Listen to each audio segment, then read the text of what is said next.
Hello, hello. Hello, hello. How's everyone doing tonight? Charlie, sir, how are you? I'm doing good. I'm going to be watching Enter the Dragon this evening, closer to the end of the show anyway. So, yeah. And it's going to be in John, 4K how have you been digital. doing? Oh, Awesome. nice. Sounds good. Oh, yeah, yeah. it does. Maybe it does. you've seen it before, haven't you? Oh, I've seen it before. It's just I've never got to experience it on the big screen because, I mean, that shit came out, what, like 1973 or 74? And Right. so it'd be kind of cool to experience it on the big screen, especially if they're doing it in the 4K format. Yeah, I'm actually surprised they're doing that. That's pretty awesome. I think it's because of it coming out later this year on 4K. That's why. Definitely. Yeah. Oh, yeah. For anybody that's here right now, we do have an awesome guest this evening, but she's running a little bit behind. When she's here, I will do a announcement for her. We'll give her a nice, good intro. But for right now, until she arrives, we're just kind of going to hang out for a minute, talk about anything that we've picked up or excited to pick up. I know we got another week coming up. I don't even know what's coming out. I got so much stuff on pre-order. I just put a smile on my face when I check the mailbox, to be honest with you. I don't know what I'm getting. I just know it's coming. But was there anything this past week that you guys grabbed that you were pretty excited to get? Well, because of me moving, I can't really grab much of anything. But the only recent movie that I did get, just because I kind of wanted to complete it, was the Ant-Man Quantumania one. Because, everybody was talking crap about it in the theater and stuff. So I was like, why are they talking so much smack about it? And after watching it, I was like, you know what? I can understand why people are a little upset with it, because it does feel rushed, gets right to the point. Like, there's no pacing at all. I can get that part of it, but at the same time, I mean, it's Paul Rudd and it's Ant-Man, so I wasn't expecting anything more. I was just like, it was fun. That's kind of how I looked at it. It was a fun movie. Oh yeah, I see that out of a lot of movies anymore, though. That's just the editing's not real. Well, it's just like Charlie was saying, the pacing's just bad on a lot of them. The editing, don't make a lot of sense and stuff like that. But do you guys have Big Lots near you? I do. I haven't been there in forever, but I have some. So the reason why is because today when I was doing some grocery shopping, I did look at their, movies, because I used to work there, of course. And I always look. Even if I don't buy anything, I still look. And they started carrying some, more movies that were never there before. And saw a couple of 4Ks. It was for the movie Onward, for like $10. Oh, yeah. So cool. I recommend checking out your local Big Lots. That's cool. For anybody that's a physical media collector. I got this in the mail this week. I didn't pick it up, but I had this on pre-order. What's that one? Oh, the longest yard. Yeah, with Burt Reynolds. Who put that out? I like that slipcover. Kino? Yeah, Kino. Oh, okay, cool. Yeah. I need to get more into them. Good. I've only got a handful of their releases. I really like them. Well, they're putting out a lot of slipcovers now with their stuff. They used to put out slipcovers, but certainly with the 4Ks, they've been putting out a lot. I grabbed stuff when they had a sale. Was that last month or was that earlier this month? They did a sale. I did grab some stuff, and most of it came with slipcovers. Oh, the 4K Italian job. There you go. Yep. And I actually, even though the original is really good, I think for some reason I like the newer one better in a way. It's just I like the older one slower, and it's just not. And it's for the type of movie it is. It should be a faster paced movie. And I actually haven't seen it in a while, but I found out something kind of interesting. Yeah. That the good and the bad and the ugly from Kino. Yeah. Apparently, having the slipcover now is very rare. Yeah. Yes, it is. To where people are paying actually good money for just the slipcover. So I got lucky because I did get it the first day it came out. Technically. I never bought any of those a couple times. I never bought any of those in 4K because I have the whole trilogy Blu-ray that they came out with just before. So I was like, how many times are they going to buy this over? I love those movies. It would be something I want on 4K. It's just I'm kind of waiting for them to put it out in a trilogy format. I want it all together. Right. Laser disc and DVD and Blu-ray. So I want the 4K together, so it's separate. I understand they make more money that way, but I was at Walmart just like a few hours ago. They have some new Blu-ray slipcover westerns. Oh, really? They got like a it's not a black and white. It's more of like that like brownish, western coloring. I forget what that's called. I think it starts with an S. I always forget what it's called though. Yeah, but I know what you're talking about. Somebody on Instagram made a video about them.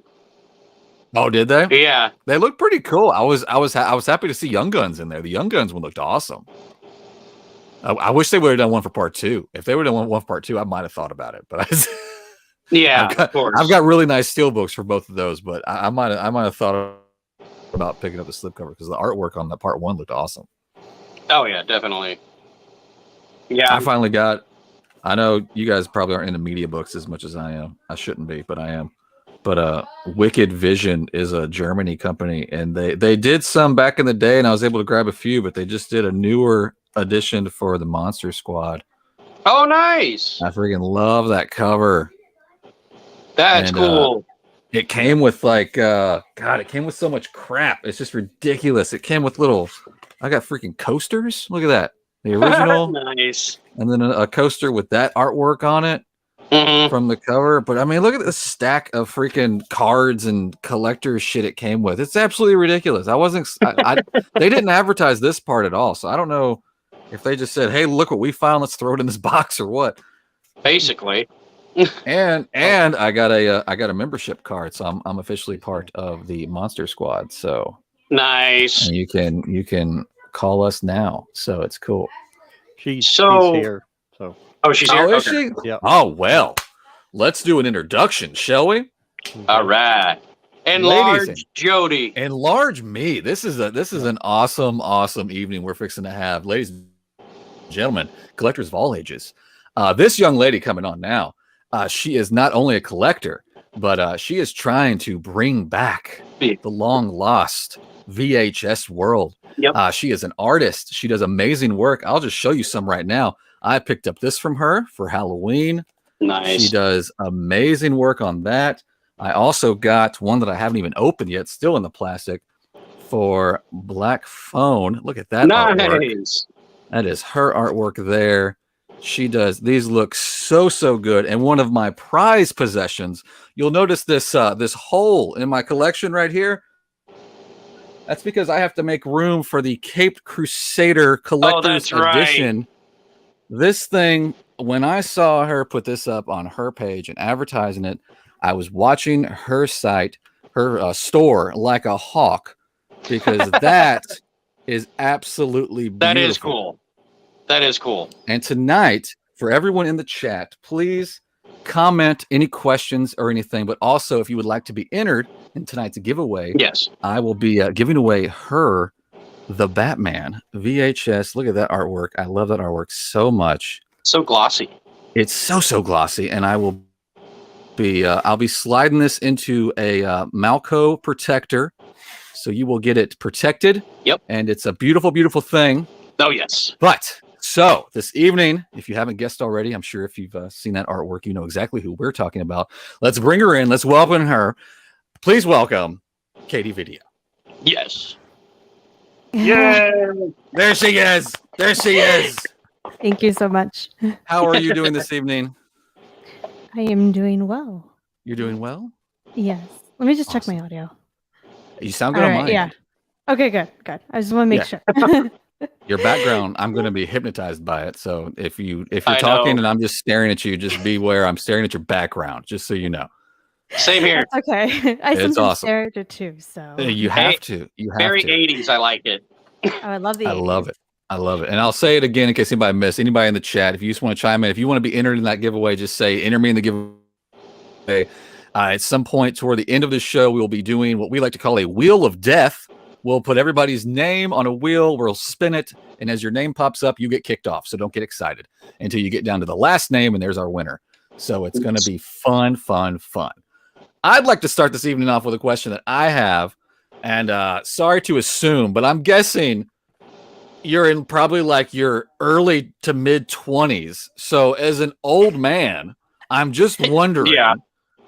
I know why I have such an affection for VHS. It's a very big part of my past. Where does it come from in you to want to bring VHS back as strongly as you do?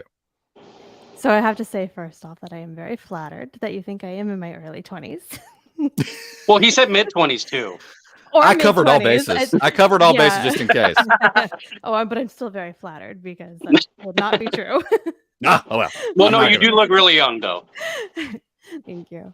But no, my passion actually comes from the fact that when I was a child, I would go to Blockbusters and I would get to pick out films. And before Blockbusters, there were some local video stores that I would go to. And so I always loved being able to look at all of the VHS. And I remember the transition from VHS to DVD. And my father was always a huge fan of older media. He even had like reel-to-reel for his recording. He had 8 tracks that he grew up with and loved 8 tracks. And so when there was that transition, it was this, we're not getting a DVD player until we actually had to get one. It was just like, it is going to be VHS through and through. And so that kind of passion kind of stuck with me. And that's awesome. That's why I love VHS so much. I have such fond memories of VHS growing up. Even though it's kind of a pain in the neck sometimes and the quality's not as high, it's a give and take. It's actual analog, and I love analog. Yeah, that's true. I mean, there's a big resurgence for LPs and EPs for vinyl coming back. I don't know why we can't do it for VHS. Yeah, plus, for me, it's always the artwork. That's like my fond memory of going to the video store. Or my dad actually had a friend. He was as many movies as I have behind me. He had a wall just as big and it was all VHS. And just for some reason, just like the artwork back in VHS days were just so much better than now. Yeah, and that's what I really love about your stuff. The artwork that you're putting out is just awesome. I'm guessing you had to have taken some sort of art class. You had to have gone to college or something. Please tell me that you paid good money to learn what you do. So I did take some art classes in high school, and I did take a couple of art classes in college, but I'm actually a theater major. So nice. Art is that's definitely fair. my passion. And that's like right. It's something that's stuck with me. But my father is actually an artist. And so that's where that passion came from. From a young age, he got me into Photoshop and Illustrator. It was like, okay, you want to make a t-shirt? In order to make a t-shirt, you're going to have to learn Illustrator and Photoshop. And so he would have me hand draw things and then edit things in Photoshop and in Illustrator to really learn how to use the tools and get used to working digitally. Yeah. That's awesome. The fact that you're like so digital artwork, but yet you're trying to bring back this old school analog thing, to me is like a good mesh of the two. It's a beautiful little thing if you know what's going on there. Instead of putting pencil to paper, you're going pen to screen. So it's nice. Well, it's just a 20-year thing, because that's what people were doing in the early 2000s when I was in audio engineering. Everybody wanted to record analog because it sounded better and stuff, but I was going the digital route and making it sound good digitally, right. And it's just a perception. Digital's a lot easier format to deal with, and unfortunately, it's a friend of mine with Apples and Stereo, Robert Snyder. He used to record. He had a 2-inch reel-to-reel machine, like big as a huge tape machine. They recorded to, but he would record to it, and then they would dump it all down to digital. So to do the editing, you still end up doing the editing that way. It does sound better. I agree. The old stuff. I mean, you get a fuller sound.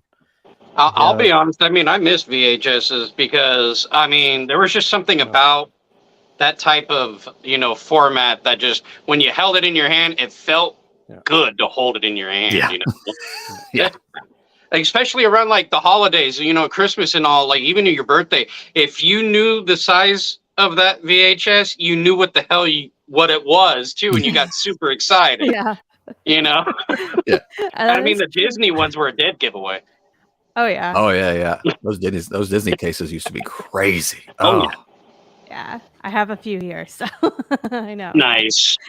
Yeah. So would you say that your collection is mainly VHS, like, or do you still even collect like other formats like DVD, Blu-ray, 4K?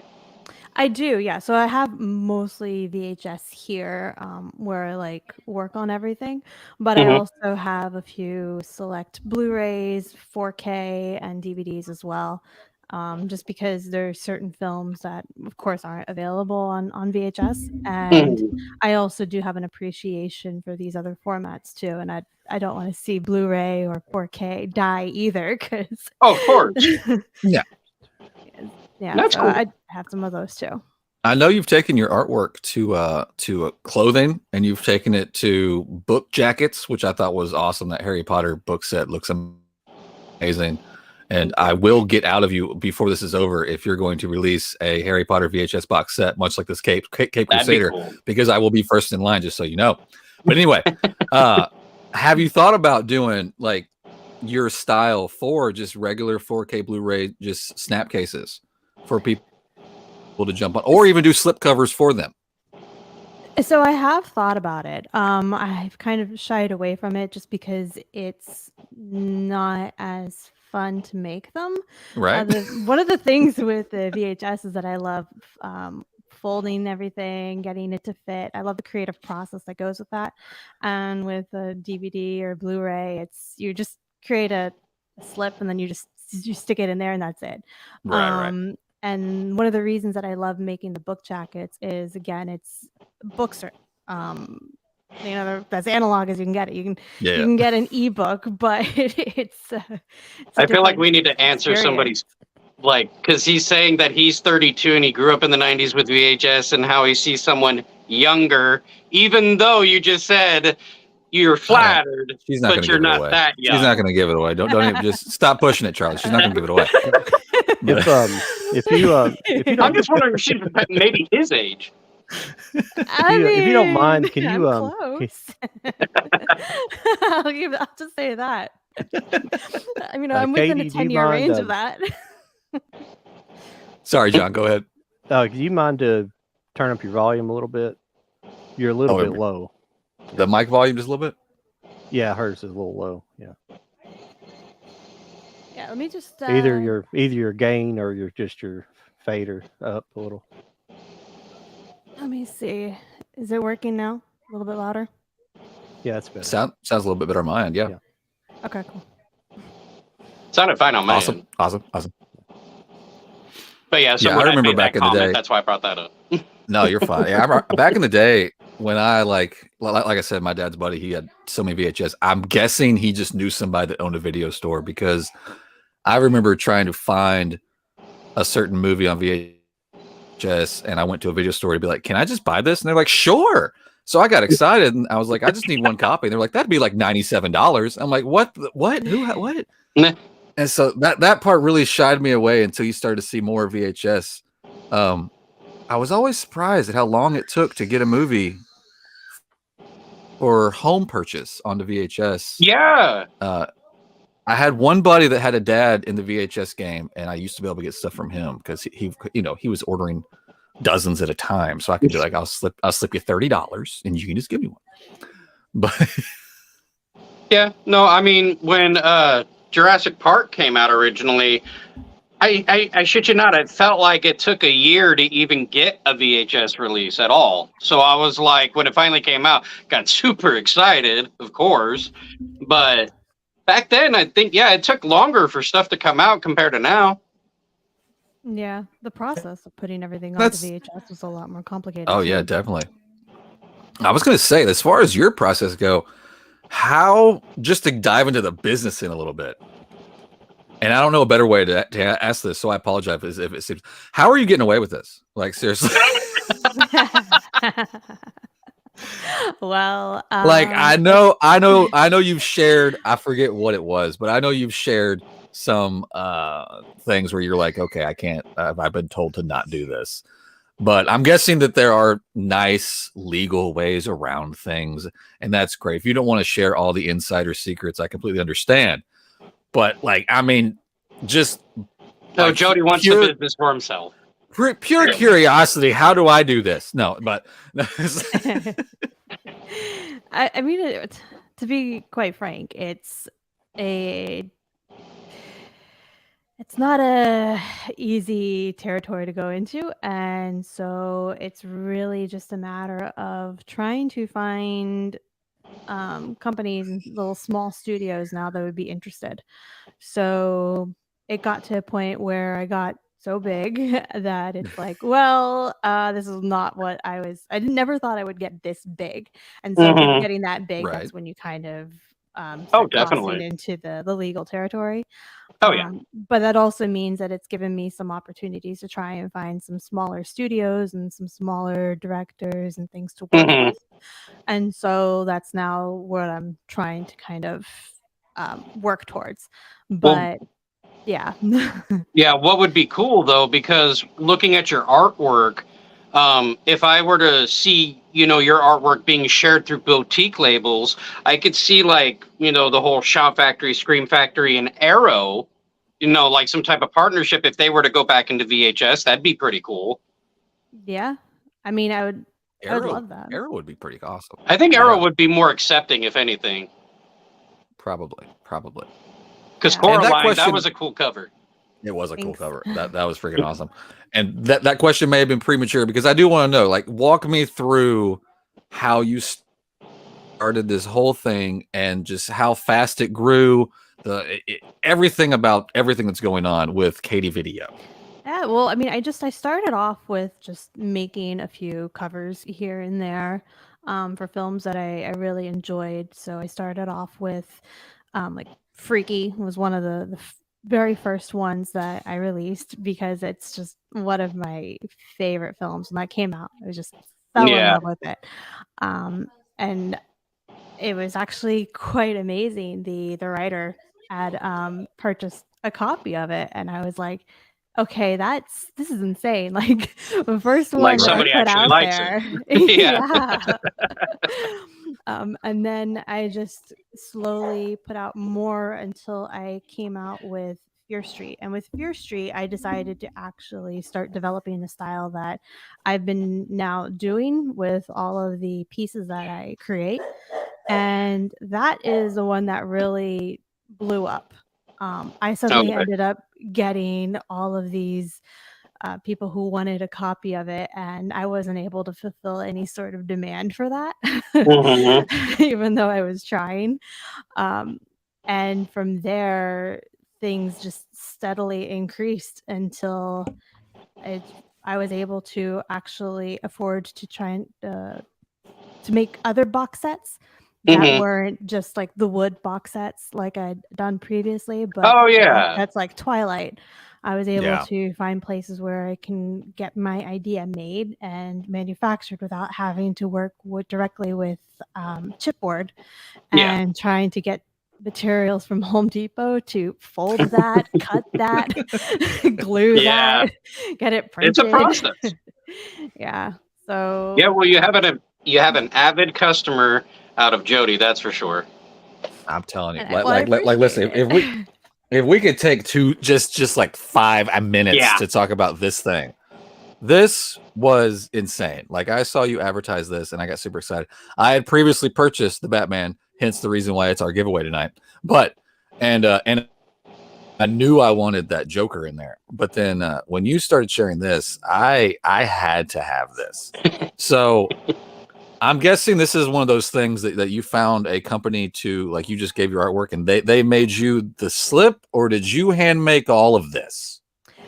So they made me that part. But I had to make sure I gave them the measurements. I gave them exactly how I wanted it to look, how I wanted it to work. So sometimes what I'll do is I'll make prototypes. And so I'll make those prototypes using like foam board and cut everything out, kind of take pictures of that, show them where I want artwork to be, show them how exactly I want it to function. And then from there, they're able to actually help me to get that manufactured. And with that, there's minimum orders and everything that come into play. So yeah, I was going to say, what was do all the time. Yeah, what was the count on this? If you remember, do you remember how many you made of this box set? Ooh, I don't remember. But the minimum quantities are pretty high. Yeah. Unless you're like ordering other things along with it. I have a pretty good relationship with that manufacturer now that I can actually kind of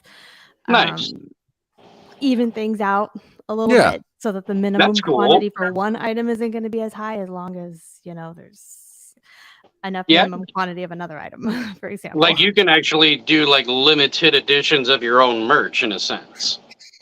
Yeah. Though sometimes with the limited edition, I'll actually make that myself. Just because of the fact that it would cost way too much to get it manufactured, and it's cheaper to just do it by hand. One thing that would have been personal. Cool. Oh yeah, right. What now? Like if people ask you if you do personal for, like if they request a VHS, do you do that?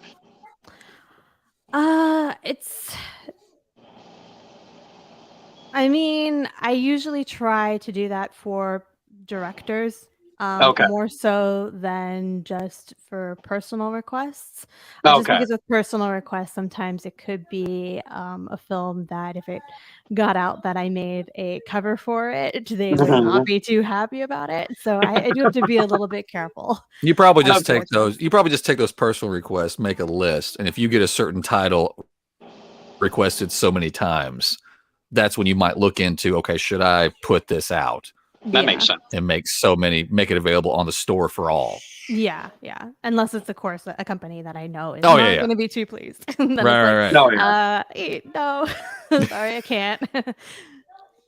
I was going to say the only thing, and this is my collector brain coming in. The only thing about this that I would have said would have been freaking sweet, and I pre-apologize for the baby screaming in the background right now. But it would have been awesome if on the bottom you had them put like dash of and however many of these you had made, and then you written like this was number whatever, this was number whatever. That would have been amazing. And but you just gave her an idea now.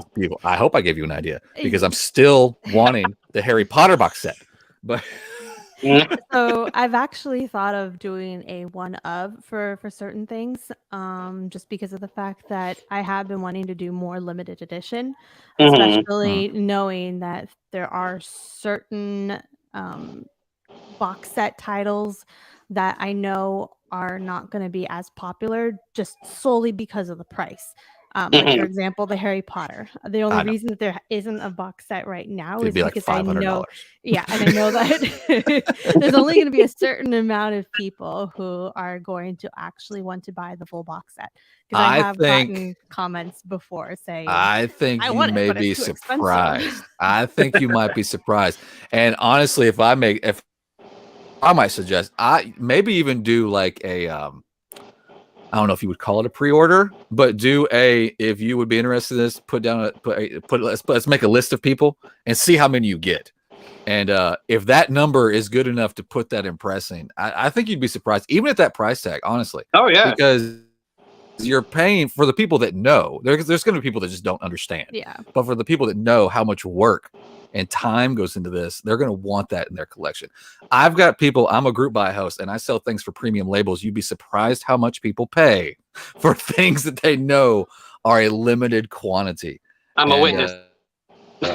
Yeah, I mean, I've got some editions in my collection, and I'm ashamed of how much I paid for them. Okay. And then I see it go back to the for sale pile. Yeah, that's fine. Oh yeah, we have somebody saving up for your Stranger Things box. That's another beautiful set. Nice. What does it say? It's the if anything, at some point I'll be getting the season 4 one. Oh yeah. That Stranger Things box set. That thing's awesome, and it's huge. How many VHS are in that one? Oh, I'm drawing a blank. It's sitting like right over there. But yeah, it's 2 VHS for each of the seasons, and then it's 2 with the future season that's not yet been released. Right. And so once that's released, I'm actually going to be going ahead and making the sleeves for that. Right. And then those will be available. Nice. How are you doing your formatting to the actual VHS? Like, do you just pour it over like a DVD to it, or? So surely in the hell you're not pan and scanning, because that's crap. That's I am not a VHS fan. I'm sorry. It's okay. We got to win John over here, y'all. Yeah. So I'm sorry. It's wonderful. You're a wonderful artist, and I appreciate everything you're doing, but I hate VHS. It's okay. It's okay. And John's trying to save his ass while I'm the oldest here. I grew up with VHS from the beginning. I was born in '78, the year it basically came out. I mean, it came out a little before then, but officially, I'm as old as Laserdisc. I'll tell you that. It came out in '78 officially. And John loves him some laser discs. I mean, it makes sense. It makes sense that if you saw the introduction of it and then you saw the progress, then you'd be like, this is just, it's not for me. My father, which I do not agree at all with this because I love vinyl. He hates it. He thinks that I don't understand why anybody likes vinyl. It's not that good because that's what his parents always had, and that's what he grew up with. And so when he got an 8-track and then he ended up getting the tapes and the CDs, he was like, "This is just so much better quality." Like, I don't understand the vinyl craze, and I'm like, it's the warmth that you get from a vinyl. But he can't for the life of him fathom why anybody would want a vinyl. So I got it. Everybody's got their own, preference and stuff. Like me, I love all formats regardless, because, I mean, I know I don't have a VHS player at the moment, but if I can find one at a thrift store for like a decent price or whatever, or hopefully that DVD combo one that they have, I would definitely, have a little bit more VHS than I do have already. I have some older ones, but a lot of them are stuff that was recorded from like TV.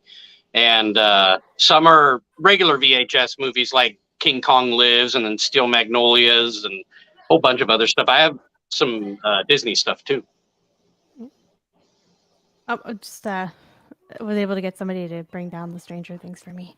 I just wanted to show you. Yeah, there's 10. Oh, here we go. Look at that. Oh, wow.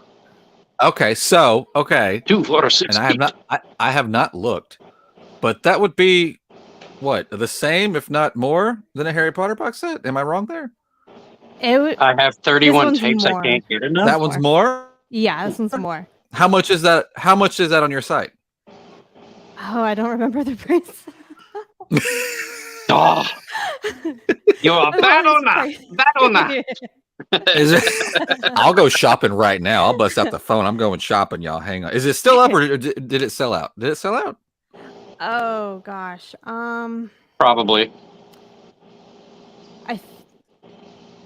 If you don't see it on the site, just I'm going to find out right now. Shoot me a DM right now. It wants me to log in. What happened? Oh God. Oh, yeah. What happened? Is that new? That is new.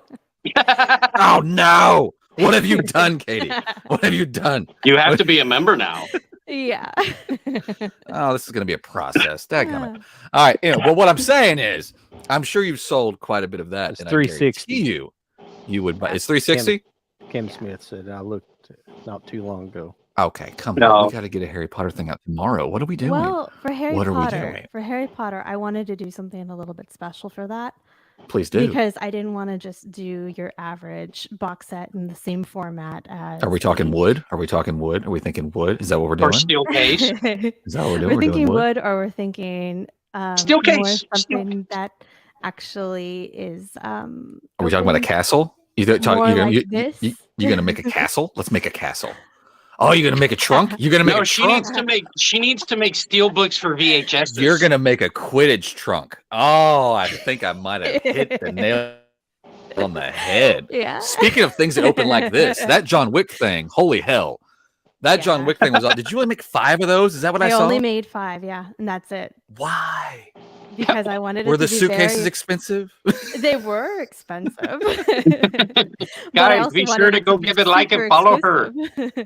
And so for the my Harry Potter, goodness. I'll probably do a little bit more, but I still want it to be a super exclusive kind of thing, just like that. Yes. All right. Well, put me on the list, please. I will. That would be amazing. What do we got going on in the chat? I'm sorry, I'm not paying attention to the chat at all. We just got people chiming in with letting us know the price of Stranger Things. That's all we got going on at the moment. So, yeah. Oh yeah, and this one person has 31 tapes and they can't get enough. God bless you. Wow. I wish I had more. I think I have up to 50. Oh my goodness. No, it's only because I always try to upgrade DVD, Blu-ray, 4K. I'm always upgrading. It's not that I don't have love for VHS anymore or anything like that. It's just they've become obsolete in a sense to where you can't get the newer titles on them really anymore, and you're the only person that's really doing it. So it's hard to, keep it alive in a sense. Which is why I'm trying so hard. She's trying so hard. We're supportive. Bring it back, yeah. And she's also giggling at 31 and 50. So I have a big idea that she knows how many VHS she has in her collection. So let's go ahead and hear that number so we can all feel good about it. Thousands. Ooh, okay, Round it off.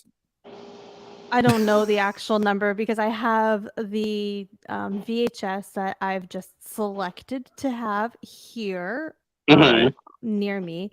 And then I have hundreds upon hundreds, probably close to 1,000 that I put in a storage unit, which is why I was right. Terrifying. Yeah. It's terrifying. I'd be so nervous putting my stuff, anything, VHS or whatever. I'd be nervous putting that in a storage unit. Oh, new comments. What is that comment? I don't have a room for it. I'm almost there. Yeah. I used to have a nice small collection of Disney, but lost them in my last move. I lost them? Oh. What are you doing? Did you move state to state? Is that what happened? Probably.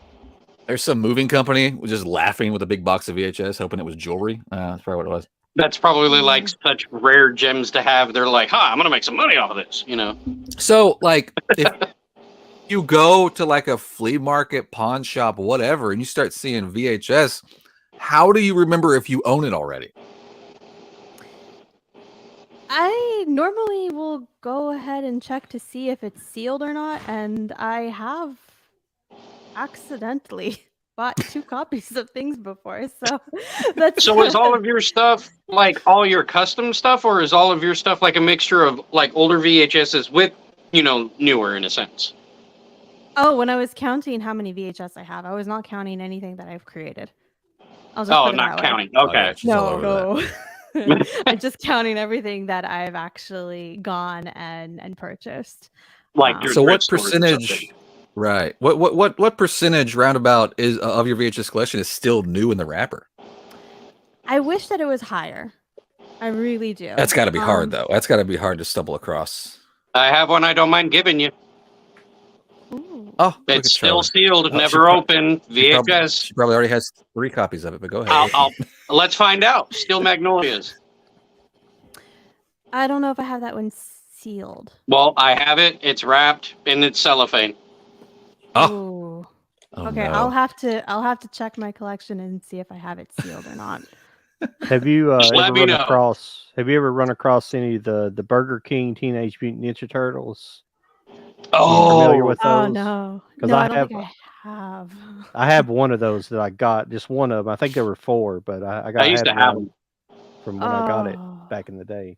Oh yeah, I used to have Pizza. I remember Pizza Hut did the X-Men animated show. And that is right. I think 3 or 4 maybe, where it was like maybe 2 episodes per VHS. It was something weird. Mm-hmm. But I used to have all of those, and I went to like Pizza Hut weekly to see if they got the next one because they only got them some at a time. Yeah, I used to love. I mean, that. I was going to show my age here.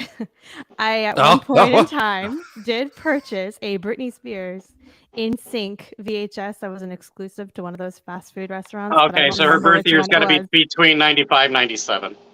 Charlie's all over. Charlie's going to bust out a chalkboard and everything. He's going to figure it out. I'm still going to beautiful mind this shit. You watch.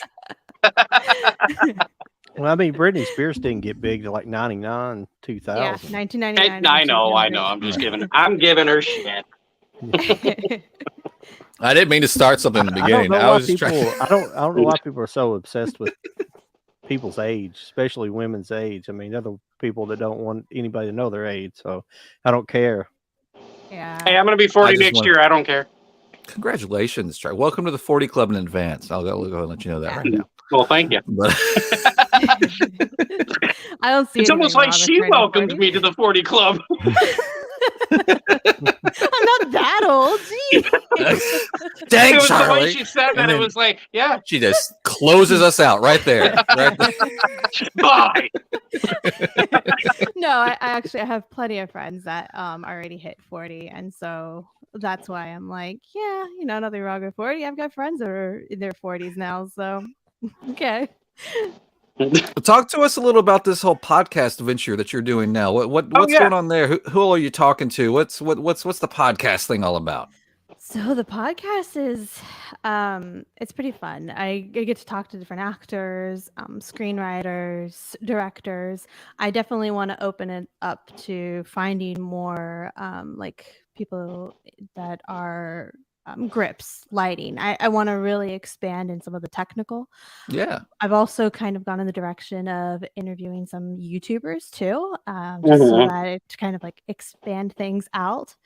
And kind of what we're doing in a sense. Yeah. I find it to be really enjoyable also to hear more about the craft that people have and more of the behind the scenes. I know that there's oftentimes the same interviews over and over again where it's like, tell me the project you're working on, and to just be like, how fun was that? And well, the guests that we had before you, did you ever see the movie Better Off Dead with John Cusack?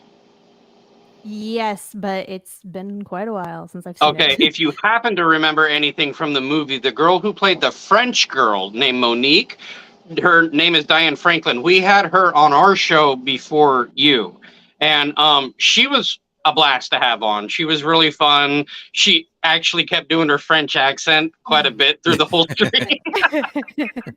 But she was fun. She was a sweetheart. She was really nice, and if you ever want to hit up a celebrity, I can share her profile with you if you ever want to chat with her.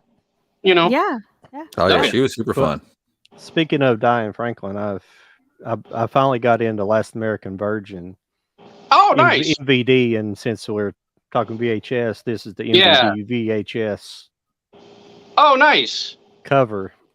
That's cool. Oh yeah. Blu-ray. I think I only have one. I might have already sold the other one, but I had a Last Action Hero version of that, and I have the movie Heavy Metal in that type of version. Oh, what's that? I cannot tell. Rewind. Oh, it's a Be Kind Rewind.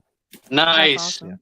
Have you seen those, Kadi? I just recently got into all that Mill Creek slipcovers too. Have you seen those slipcovers that Mill Creek did, where it looks like a VHS tape coming? So they give you the original VHS artwork, and it looks like a little VHS coming out of it. Have you seen that? They even do it on the back. Look at that. It looks like you see the little VHS tape. Yeah. Wrong side, little VHS tape. I've gotten addicted to these all of a sudden because and I've missed quite a few.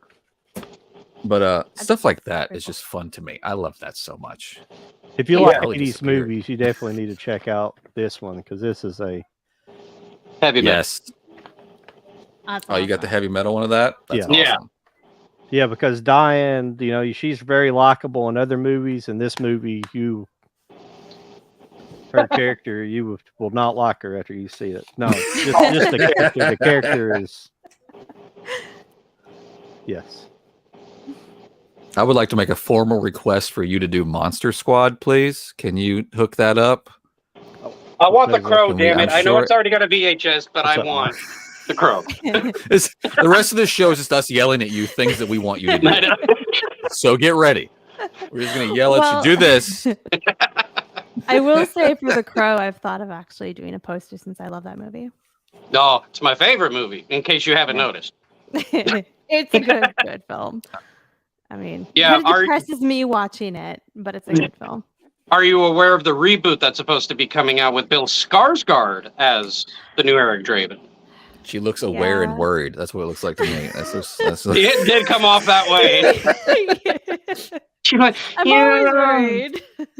Whenever I hear or see anything about every time they try to do it, it worries me. I don't know. Well, this has gone beyond try. This is happening. This is it wrapped. I know. It's already done. It's See you, Mike. I just need a trailer. What's up? Mike's in the house. What's up, Mike? Yeah, I need to see a trailer to get my worries away. Yeah, but I'm trying to remember. We got. Let's see. In like this, as far as like the products that you've been putting out, we got VHS, of course, posters of the VHS covers a lot of times, T-shirts, book jackets. What else am I missing? Am I missing anything? Is there more stuff in there? I think that's it right now. Is that it? Yeah. Do some. And then your store, like what? That I didn't go very far on the store, but the new. I guess you got to join your mailing list in order to get access. Now, is that the new thing? You just have to sign up for an account. It's just to kind of give some additional security to it. That's all. I got you. I will be doing that. I'm just not. You hear that, everybody, in the comments? Yeah, go there, sign up.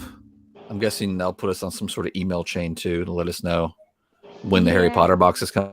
Okay. If you've already checked out, though, if you already had to create an account to check out, then it'll be the same account. So you don't need to create a new one. I wonder what I did there. Okay, we'll find out. Yeah, you should be able to request a password. Cool. Did you ever do a custom for Beetlejuice at all? Did you ever do one for that? No. Oh, your artwork would look amazing. Yeah, especially if you did that one. Yeah, I love Beetlejuice too, so I'll put that. So what all like I guess big studios I guess would be the way to put that. Who all is willing to work with you? Like what kind of catalog can you get your hands on, or do you just take it title by title? I usually just take it title by title. Right now with I don't want to name like any studios right now, just because of the fact that there's been some controversy with certain companies where I was on good terms with certain directors, and then the studios are not. Studio said no. Yeah, the I think I already know who it is. Yeah. There is that. And then there's also people that operate social media for some of these studios that are really excited about it, marketing teams that are really excited about it. But Quentin Tarantino, I'm sure he'd work with you. Oh, I would love that. I would be if Quentin Tarantino were to hit me up and be like, "Hey, I want to work with you." That would be a dream come true. I bet he would. Freaking out. Like if he's got a Twitter, I'll definitely tag his ass. Yeah, I said it would just be like, all right, I'm just like releasing Quentin Tarantino films left and right now. I'll just bug the shit out of him. Quentin, you got to do it. Quentin, you got to do it. Quentin, you got to do it. Yeah. And can he also do a Star Trek? He's been wanting to do one. Please. Just make covers for movies that he's talked about doing, and he'll be like, "What the hell is this?" That'd be awesome. Yeah. The Quentin Tarantino Star Trek. Yes. Sorry, Paramount. This is how it should have been done. You would probably do really good with like the Kill Bill Volume 1 and 2, like for custom work. That would be awesome to see. That would be so fun. All of the Quentin Tarantino films would just be so fun to make covers for. Oh yeah, definitely. With your VHS, go ahead. Sorry. No, I'm sorry. These covers I've been seeing you post where it's like, I need to pull up your account so I can remember stuff. But like, what was some of the titles that you're doing? Like horror versions of of like romance movie for the cover?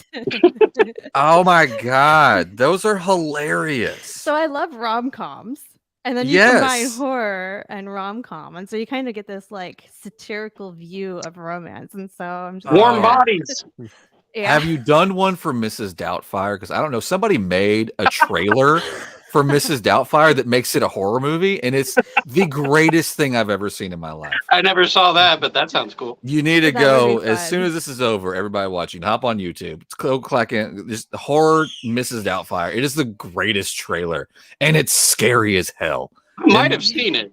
Makes Robin Williams look like just a nightmare. It's like some Cape Fear bullshit. Makes it's him crazy. look like the 1 hour photo guy. Yes, I love that movie. Oh, that's such a good film. That is a good film. Yeah. I love Robin Williams. He's actually one of my favorite, I would say comedian / actor. Because, I mean, he's both, you know, and he's even said it himself. Like, the reason why he went into comedy was because he couldn't find jobs as an actor by himself. So when he went into stand-up, and then all of a sudden he got the role for Mork, the spinoff from Happy Days, you know? Yep. And so it reversed itself. Yeah. Which is Mork cool. and Mindy is such a good show. I love Mork and Mindy. Oh, yeah. No. Yeah. Yep. Exactly. I am Mug for Mug. Or like, it's not nice to sit on your face. Then why did God put it there? Yeah. I remember watching actually Robin Williams in Inside the Actors Studio, where he was talking about it. It's such a great episode. Series, and the way that he's able to just switch so quick is just genius. He was an absolute genius. Not and to think that Bradley Cooper came from that university. Yeah. Oh, I know. Yeah. Yeah. Which Bradley Cooper's great too. I like that show, that Inside the Actors thing, because Robin Williams, I saw his little intro where he takes that woman's scarf and just starts being all like, you know, Middle Eastern. I got to see him live one time, and it was quite the experience. It was at the Grand Ole Opry here in Nashville. It was something. It was something.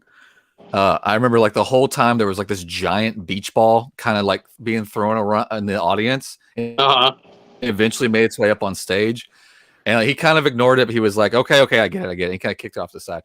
And then toward the end, you know, it's Robin Williams. He's just going to shoot the shit now.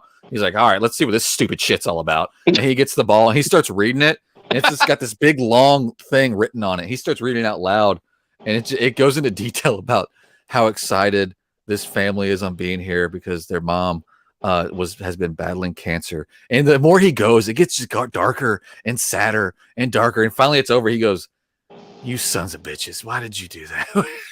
Somebody said in the comments that they're curious about a horror version of How to Lose a Guy in 10 Days. So I made one. Is that you did make one? I did make one, yeah. Oh shit. Oh, is that pictured on your account, or is that not up yet? It should be on the account, yeah. Oh my god, I'm gonna find it. Hang on, so I can hold it up to my screen and have a really bad glare. It's gonna be amazing. Hang on.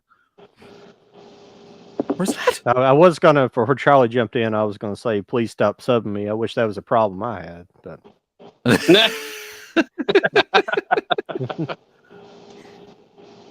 Oh, I found the Legally Blonde one. Oh, there it is. There's a Legally Blonde one? Yeah, she's going all out. This is so insane. Damn. Okay. How about the Notebook? Did you do the I don't Notebook? know if this is this gonna. You did? Oh, this is not gonna show up, guys. Is that viewable? I can't tell. It's so small. If you made me swap me with Katie for like 2 seconds. Let's see if we can show this off. There it is. Okay. Look there we go. That going through him. That's genius. That's genius. And while I'm big, hang on, let me scroll down and do the just so Charlie can see it. I do like that How to Lose a Guy in 10 Days movie. I do like it. The legally focus. Oh, Legally Blonde. There's your Legally Blonde one, Charlie. She's an axe murderer. That's funny. Oh, well, these need to be T-shirts. Her last name is Woods. Yeah. All right. Make me not so big. This is embarrassing. Those need to. Bruiser has the hand in the mouth. Too. Yes. I actually had a Chihuahua wiener dog named Bruiser. I didn't name him though. My sister did. I mean, it's a pretty valid name if you've ever owned a Chihuahua. Right? It wouldn't surprise me if Paris Hilton thought of it first before Legally Blonde. Yeah. I would like to make a name she would use. I would like to make the formal request that all of these get T-shirts because I will purchase them. All these horror rom-coms. Oh, you need to do these as T-shirts right away. Those are awesome. I will sport them so hard. Yeah, I need to get back into finding some more rom-coms that I'm inspired to do horror for. Oh, we can sit here and do it right now. Hang on, guys. Wait, rom-com stuff? Rom-com stuff. This is going to be what was the giveaway? Oh, the giveaway. Sorry, guys. Let's redo the giveaway. Everybody's in the I know chat. They're all thinking we were here for a refund. I know, right? If you would like to be part of the giveaway tonight, it is for the Batman from Miss Katie Video herself. It's beautiful. It's wonderful. It's awesome. It's in there, and I'll be putting it inside of a Malco protector, so it will be protected because that's the only way to have your collection at all times. Yes, and we're gonna do an elimination wheel, or the wheel of death, as I like to call it. What does that comment say? Angel Enriquez says, "How about reverse? Turn horror movies into romantic comedies." Ooh. Oh, there you go. Friday the 13th, Nightmare on Elm Street. Seems a lot harder to do, but much funnier. Yeah, that would be fun. That would be fun. I don't know if you did this one, but I found one. Dirty Dancing. Oh no! Do it. Oh. You could. You definitely could. Like when he's holding her up in the water, his body's boiling in acid water or something. Or it's just a pool of blood and she's dead. Too. He's just dancing with her, dancing with the corpse. That's pretty dirty. That's all the whole movie's about. We're all helping her with the design. Sorry. Yeah, everybody that's been in chat so far has been added to the Wheel of Death. So nice. The Wheel of Death. No. Uncle Buck would make a good one. It's just more of a comedy, but that'd be a good horror movie. In a way, yeah. Even Home Alone kind of has it already. Oh yeah, Home Alone's really. I've seen that done though. Easy, I've seen artwork for like a horror Home Alone before. I don't know where, but I've seen it. Yeah. Oh, I think it was on YouTube. It could have been. Well, that the theory, right? That he grew up to be Jigsaw. Oh yeah, I've heard that. Splash dance will be blood coming down. LOL. Oh yeah, that's true. Deadpool did it though, so we can't do that. We can't do. I know it's a musical, but it's I don't know. Maybe Grease. Grease. Footloose. Oh, we're getting suggestions now. Yeah. We are. This whole show just went a whole other direction, y'all. That's great. Oh, that's cool. I wish I had a rom-com section. I don't have a rom-com section. Is that bad? Nah, it's not. I think it just kind of all blends in with comedy. Yeah. Don't worry, I got you. Oh yeah, he's got a rom. I know Charlie's got a rom-com section. Jesus Christ, we know that happens all the time. We can do this one. Yes, 13 going on 30. Oh, I've done that one. Oh, 13 going on 30 it. bodies. She's done it. Nice. Oh Lord. I love making the protagonist, the female protagonist, killer. It's just yes. I mean, some of my favorite, what they call like murder porn, is always when the woman's just the killer. I know that there's others type of murder porn that's out there, but I find it to just be super fascinating, the psychology behind a female killer. Well, I got a double feature here. It does have the How to Lose a Guy in 10 Days with it, but the other movie that's with it is No Strings Attached. Ooh. I had thought about that one too. That one I think would be a little bit more challenging for me to come up with an idea, but I don't think so. I think this would be perfect because if you go by the themes in this movie, like rewatch the movie, you'll definitely go, "Oh, that'll work." True. I'll have to rewatch it now. Yeah, because remember, he did make her a mixed track of period songs. True. Oh yeah. You know, keep letting my kids. Yeah. Oh, we're losing Charlie. Okay. I still stand by Mrs. Doubtfire. I can see why he's a drummer now. So. Right. Well, just to get back, just because I'm curious, more of the business side of things. Yeah. So, I'm trying to think of a way to word this because you got your artwork permission. And then you've got the movie is actually on the VHS permission. So right now it's art pieces. Okay. It doesn't mean that if like a director were to come to me and be like, "Hey, can you put my film onto a VHS?" I think it was 13 VHS players and a whole setup to be able to transfer. So I can transfer digital to VHS. And then if they wanted to, I've got DaVinci and Adobe Premiere. I can always edit to the films if they were to give me a raw file to do the whole like pan and scan kind of look. Don't do it. If they really wanted to. If that was like, I want that. Lionsgate, yeah, that'd be a good company to work with. Oh, I would love to work with Lionsgate. They did Hunger Games, so of course I'd love to. I just They're on a roll with their my new house. They otherwise, I might would be have open showed that. to it. Well, I mean, you have to go full in on the analog. You got to buy the old school TV and 4 to 3. You know, you're not allowed to watch that stuff on a big TV. I mean, you can. You can. There are times in which they have VHS with HDMI. No, I know.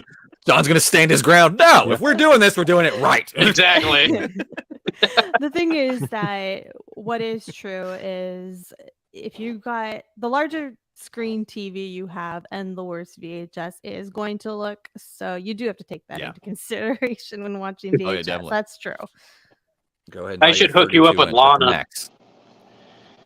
Lana Winter, she does her own movies and stuff, and she's got them on YouTube, of course, where you can check it out. But she's really nice. She's John and we've had her on twice. I think Jody showed up towards the end of the live stream from one of them. Yeah, because he had family things that he was doing. But she was cool to have on, and she's really into horror movies, so. Maybe you guys can chat and stuff like that. Yeah. That'd be cool. Well, I would say some that's transferring probably looks pretty good, especially you go from DVD and because you can probably put even. Do you did Blu-ray 1080 format on there or? Yeah, so I usually it's whatever format I can really get my hands on. So yeah, like 1080. It gets downgraded, of course. Yeah. So but it's still going to be higher quality than probably the original older way of doing it. So it probably still looks better. Yeah, it still does have a nice quality to it, and also it depends too on. It's like its highest form of VHS or something. Yeah. So that the tape is important, and then oftentimes just for space purposes and how many VHS cost, all of that. It also depends on if it's going to be like EP, like what kind of recording I'm going to be doing on it, because that also varies too in the end quality of the tape. Yeah, too. Of course. Right. Because I know like with certain 4K movies, as an example, and I'll grab it real quick because where do you get your raw VHS these days? I have a contact that. Well, not a. Well, I mean, it's still obviously want still the being address. manufactured. You don't want the to address, your contact. No. Need their PayPal information. So this 4K. This 4K of the 10 Commandments was actually mastered in 8K and then downscaled to 4K. So it can be its highest resolution in 4K. Yeah. It sounds complicated. Yeah. Yeah, I know it works. It's just going to look better because the old transfers just weren't as good. It's like the stuff that went on Laserdisc. Like the transfers are still.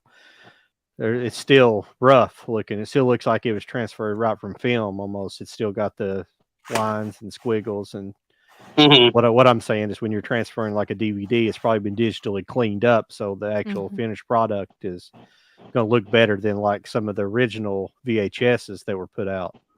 Yeah. Even put out at their highest quality back in the day. No, yeah, that's true. Just because of the fact that the process, was analog, and so it's all cool. I'm not dissing you. Everything's beautiful. It's just I'm just not into it I know. Hey, you know, again, it's preference. Because when I got my first DVD player in 1998, and I lived for like almost 2 decades with VHS as a kid, you know, my head was blown off with just the quality of DVD. Yeah. Not counting, you know. Yeah. So I mean, it's just.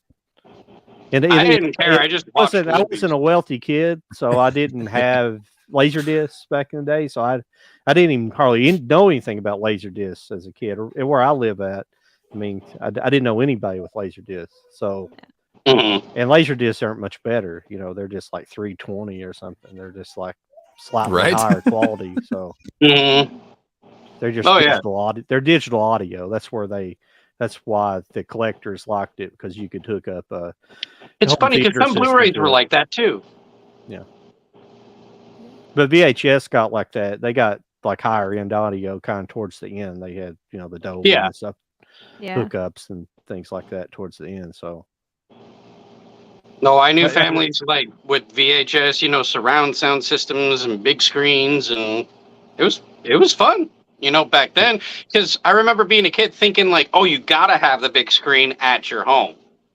You know, and I mean, and that's how I became a movie lover, was because it's just one of those, I love the concept of the theater in my house rather than needing to go to the theater, even though with new movies, of course, you want to go to the theater and support them. Yeah. But, I mean, even when I was a kid, I loved the concept of having a theater so much that my dream was to have an actual theater, kind of like the one that Lucas has. Oh, right. Have you ever thought about doing your own, like, say, movie theater room?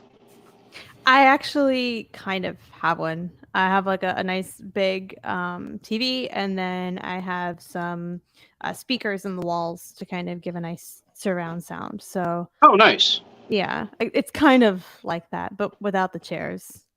Oh, okay. You can find chairs cheap. I found mine super cheap. It was ridiculous. Yeah, I just put a bed. Yeah, okay. Yeah, that works too. That works. I mean, if it's one of those beds room, like, yep. Yeah. Shit, I'm not sharing with everybody else. It's my room.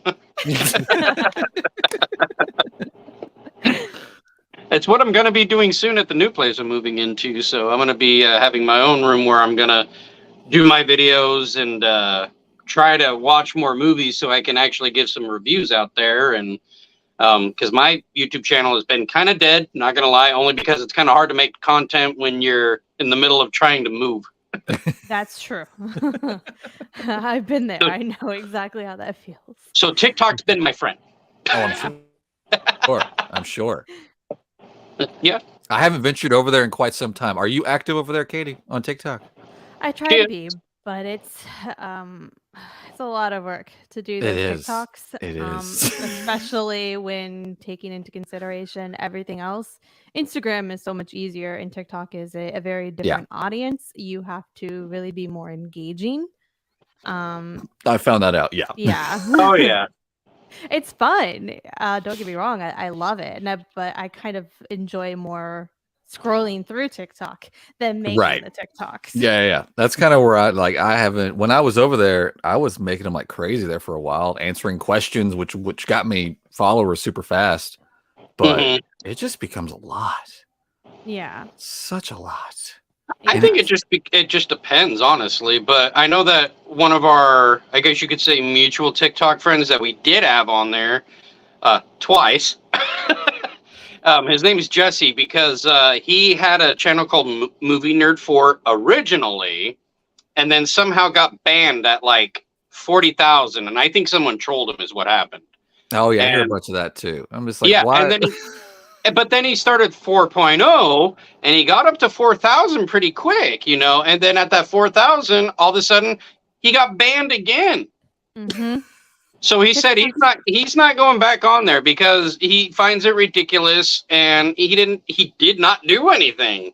Yeah, I hear that. It literally takes one person saying one thing, then and they don't do shit. Away. So it's like, yeah. It's like, okay, this is all just operated by bots. I get it. That's cool. Yeah, AI said so, and it's like AI can suck it, you know. Yeah, it's like you need to have a review process where a human is actually watching it and be able to be like, is this actually breaking anything, or is everything good? Because otherwise, it's so easy to just hit the report button and then be like, AI go, I think this is what they said, and I think it's a bad word. We're just gonna ban them. Yeah, that's fine. Well, I mean, YouTube's the same way. I mean, they're all these formats run an algorithm too. Yeah, though at least with YouTube, you can kind of appeal and get a human to kind of look at it. Yeah. TikTok, it's like, appeal? What appeal? Yeah, exactly. Like TikTok, it's just an automatic, you're done. Yeah. Yeah, I don't like TikTok. I don't use TikTok. I don't even have it on my phone. I don't like it, but I understand the free speech element of it, that I think it should be allowed, but I think it's not a good thing in general, but it's a lot. I'd say it's like anything else. It's probably 90% of it's probably harmless, but then they allow a lot of things that shouldn't be on there. I agree. My problem with it was, when I got on there, obviously I'm a man. I like to look at women. and go John, go John, go. And it would, but what it did was it started bringing up obviously like 13-year-old girls. I wasn't looking at young girls. And it just started putting them in my feed, and I was like, "Screw this," and I deleted it. So that's the robot. The robot doesn't see that. The robot doesn't see age. So. It doesn't. Yeah, it looks at the tags and goes like, "Here's something similar." People who like what you like this. So right. And it's like, that's not what I like. I'm not that person. Yeah. I know. It's like, I don't know what these people are liking, but that's not me. Yeah. You find out a lot about people on there. That's all I can say. Kind of like that South Park episode. How did it know that I wanted Star Trek? Katie, I wanted to ask you this before the show started, so I apologize. But we usually go for like 2 hours, and right now we're about an hour and 15 minutes in. Are you good the rest of the way, or do you need to go at a certain time? No, I'm good. Okay, because I definitely want you to be here for the giveaway. I'll be gone. And if you need to go, you just let us know. And we'll start spinning that death wheel. It's going to be amazing. Yeah, I already gave the guys a heads up. Cool. I've been asking a lot of questions tonight. Charlie, John, y'all want to chime in? It's reasonable that you're asking her all the questions. Dead center, and I'm really nervous about it. Well, no, the thing is that you're the one who actually, even though I was already following her, but you're the one who knew her stuff way more than I did, because you actually bought her merch and all that kind of stuff. I gave her my money. That's the whole reason she's here. I've given her money. So it made sense for you to be in charge of the interview. I felt like I was owed this interview. And I apologize I gave her a lot of money for saying I don't have anything of hers. You need to. You're fixing to give her something free. I don't know what you're doing, but I'll give her my mailing list. Yeah. I see you guys out there watching. If you guys leave a chat, leave some chats if you don't mind. We love going to the chat. Ask her questions. Yeah, definitely. Bring on the questions. If not, hell, we could take some time and just go through this box set. I'm sorry. What's your favorite 80s movie? Or favorite there you go. Just tell me your favorite movie, not 80s movie, just favorite movie. Well, favorites. If you can do that. I can't do that myself. Yeah, don't do the pressure of one. I hate that. Yeah. Give me like a I can do it. I know you can. There's always one film that I will always Come say. On. What's the one? Okay, I always get a little embarrassed to say it. Just don't be. I like Spice so World. much hate. Oh, Spice World is actually a good movie. I love that. Oh shit! It's not my movie. It's not the movie though. But yeah, okay. Spice World. It is such an awesome film. Hey, there we go. But Waterworld. Waterworld. Kevin Costner. Waterworld. Yeah. Wow. It's a movie that I have watched so many times, and I love the extended edition of it too. There are people who think it's boring, and I'm like, give me that extended edition. Give me more footage. I do remember that movie getting a lot of hate when it came out, because that was like wasn't that like at one time the most expensive movie ever made? Yes. And then it came out, and everybody was like, oh. Yeah. I have it myself. There you go. And glorious 4K. I think I have. Didn't Arrow? Yeah, I've got the Arrow limited edition. Ooh, yeah, Arrow's got one. I can't get around this disaster that's my room. I like that. I like that movie as well. I liked other Kevin Costner movies that didn't get there you go. There's the Arrow video version. Oh, there you go. I like the Postman too. Yes. A lot of people didn't like that. I like the Postman too. I actually have a VHS copy of it, and there are people who are like, Postman is like Waterworld, but with snow. It's like, okay, I guess. Damn you, Costner. I guess that's why I like a lot of Costner films. They all kind of have that same sort of feel to them. Yeah. Are you just like a Kevin Costner fan, or is it just that movie, the way it's shot and stuff, that makes it your favorite? Like, what is it? So, yes, I am a Kevin Costner fan, but it's that particular film and the way it's shot. I love also the fact that he's Kevin Costner in the film, like he is in everything he does. Yeah. But the character is so dry and everything around it, like Dennis Hopper's character, is so comedic. And so the contrast is beautiful. I think it's just amazing that you have this dry character and then this comedic villain. And then I love the post-apocalyptic nature of it because I love post-apocalyptic Yeah, Mad Max kind of style. Yeah, I love those. I love those movies. That's awesome. Yeah, because I like Kevin Costner too. And if I had to pick like a favorite Kevin Costner film, though, I might have to go with Prince of Thieves for some odd reason. It's just that movie with him, Morgan Freeman, Alan Rickman, such a perfect cast in my opinion, especially with a cameo of Sean Connery, you know? Yeah. And it's just one of those, like, it's an all-around great movie. I know he doesn't do like a British accent so well or whatever in it, but I don't care. It was awesome. Yeah. I mean, it's a Kevin Costner film. I feel like if you're going to expect him to put on a British accent or to be something other than Kevin Costner, don't watch a Kevin Costner film. Does that mean you're a fan of Yellowstone? I am. Okay. I do like Yellowstone. I've been told to get into that several times. It's good. It's really good. I still have been kind of like watching it slowly. I need to catch up on everything with like season 4. But I love it. And the fact that he's not going to be in it. Oh, yeah, because of his issue. Yeah. Yeah, it breaks my heart a little bit, but I do like the rest of the cast in Yellowstone too. And I love the character development. Cool. So yeah, if it's funny because like when it comes to favorite films, yes, they all know number 1 is The Crow. But if I were to like do a list, Braveheart's one of them. Coraline definitely. I would say they might be my top 3, but then it goes into like Lost Boys, Breakfast Club, a whole bunch of stuff. Yeah. And for me, there's like a bunch of films that I love too, that it's hard to just list them all. Like recent films, I love Get Out and I love Freaky. Oh yeah. And then I also love a lot of romance stuff. Like I love The Notebook, which you do. Yeah. It's such a romantic film, and it's one of those that I haven't, and I still haven't watched it. You've never watched The Notebook? I've never watched The Notebook. Wow. I recommend it. Can we watch it together? Hey, now. There's going to be no Fox here tonight. Oh, sorry.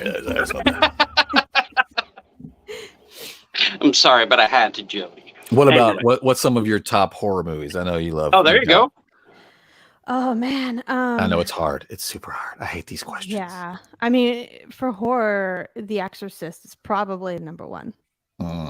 Exorcist, nice. Yeah, and then I love almost all of the Scream movies. I Know What You Did Last Summer. Oh man, I like the. She's a 90s kid. Sorry, go ahead. I especially Zombies? love the Halloween.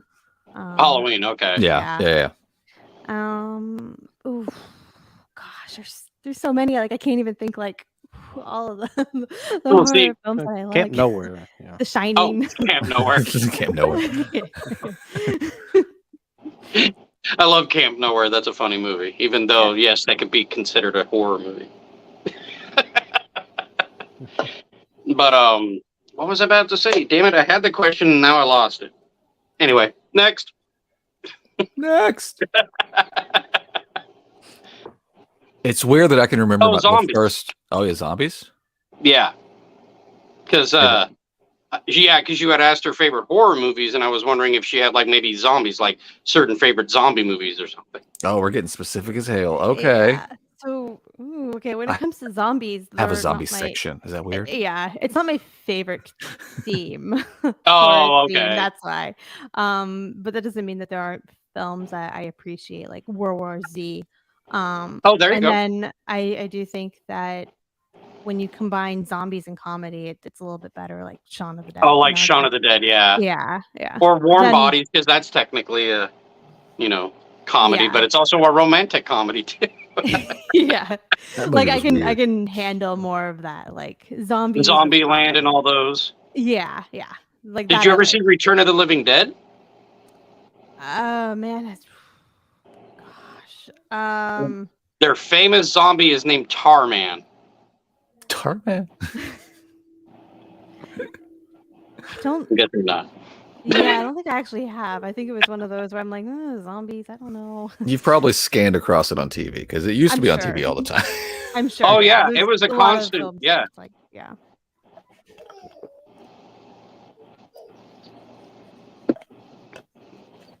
What's going on in the chat, John? Anything fun? They're actually making a 38 months later now. Do you guys familiar with 38? Oh, the like 28 days, 28 days and 28 days. Excuse me, I don't know what's that 38. Yeah, 28 days later and 28 weeks later. Now they're making it 28 months later. So really, yeah, same director. Oh, so it should be really good. Some of the best. Huh. I did like those movies. I did. Zombie movies made, yeah. At least what I would consider the non-classic zombie, which is the fast-moving, aggressive zombie. Which is what are in those movies. Very terrifying zombies. Yeah, the ones that can actually chase you. Yeah. Most zombies you just go and then walk away. Yeah, that's understandable. Oh, we have an actual question. Look out! Oh, what kind of horror is your favorite? Vampire, zombie, werewolf, slasher? Do you have an actual horror genre? Number one horror. So yeah, my favorite horror genre is comedy. Yeah, I think we got that. So horror and comedy. Yeah. Horror but they're wondering that title. For a title, I don't know if there's like a particular one that's like my favorite. I mean, I love Freaky, which is horror and comedy. But Twilight. No, I'm joking. Twilight would have been great if it would have been like more comedic and horror. I would have loved it even more. Because I still have a soft spot for Twilight, but I would have thought it would have been better if there was more horror elements to it. Mm-hmm. Like if Edward were trying to kill her, then I'd be like, "Ooh, yeah." So did you like or appreciate when Freddy Krueger turned comedy, or do you prefer your Freddy Krueger? He was already comedy in the first one. Oh, come on. He was not. Come on. Yes, he was. He went like this and then he's like, I mean, okay, I'm sorry. Okay. Did you enjoy your Freddy Krueger slapstick? How about that? There you go. When he... I mean, I don't know about slapstick. Freddy 6. Let's focus on Freddy 6. What the shit was that? I was a big Freddy fan, so same here. I watched the downgrade of Freddy. So the New Nightmare is one of my favorite movies because I think that brought Freddy back to being freaking awesome. So yeah, Freddy's one of my tops when it comes to horror. Yeah, I mean, somebody asked about Rogue One.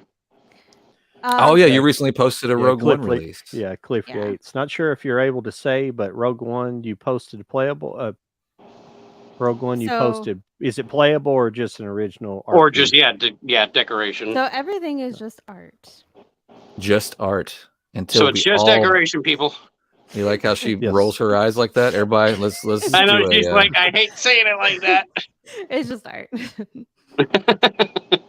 No, but that's cool though, because I mean, it shows that you care enough about the VHS world to where you want to create the art that would have been if it were just still be around in a sense. So I'm totally for it. If some boutique labels would actually, pick you up or something and say, "Hey, let's do something together."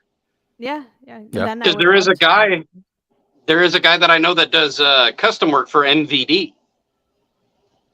That's pretty awesome. That'd be cool. Oh yeah. And the tapes that you include, I mean, they can be playable if the buyer wants to do that. Yeah. If you have a copy of the film, then I've posted before how you're able to record.